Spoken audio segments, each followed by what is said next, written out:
Hello friends, good morning সবাইকে। আমার নতুন আরও একটা ব্লগে তোমাদের সকলকে ওয়েলকাম। তো আজ হলো আমার প্রিয় মানুষটি মানে আমার হাজব্যান্ডের বার্থডে। সেই উপলক্ষে আমি কিছু মানে সারপ্রাইজ অ্যারেঞ্জ করেছিলাম আমার বরের জন্য। তো আমার বরকে সকাল থেকে একবার উইশ না করে ওকে বুঝতেই দিইনি যে ওর বার্থডে আমার মনে আছে। তাই আমি ও কাজে বেরিয়ে যাওয়ার পর নিজে হাতে বাজার করে সমস্ত কিছু রান্নাবান্না করে ওকে লাঞ্চের জন্য ডেকেছিলাম। তো ও তো এসে পুরো সারপ্রাইজ হয়ে গেছিলো, খুব আনন্দ হয়ে পেয়েছিল, খুব খুশি হয়েছিল। আমি তো শুধু এইটুকুই চেয়েছিলাম যে ওকে একটু আনন্দ দিতে, একটু খুশি করতে। তো যাই হোক, আর এটা আমি নিজে হাতেই সব রান্না করেছিলাম, 7 রকমের ভাজা, মাছ, ডাল, ভাত, মানে আর পায়েস।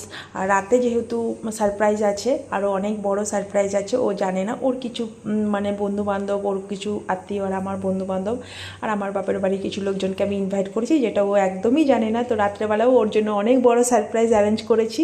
তো তোমরা অবশ্যই পুরো ভিডিওটা দেখো, আর কেমন লাগলো অবশ্যই আমাকে একটা লাইক আর কমেন্ট করে জানিও। আর এটা হলো আমার শাশুড়ি মা, ওকে আশীর্বাদ করছে, আর আমি এই দিক থেকে ক্যামেরাম্যান হয়ে গেছি তখন। আর তোমাদের কাছে একটাই রিকোয়েস্ট, তোমরা আমার এই পুরো ভিডিওটা দেখো আর নেক্সট ভিডিও দেখার অনুরোধ।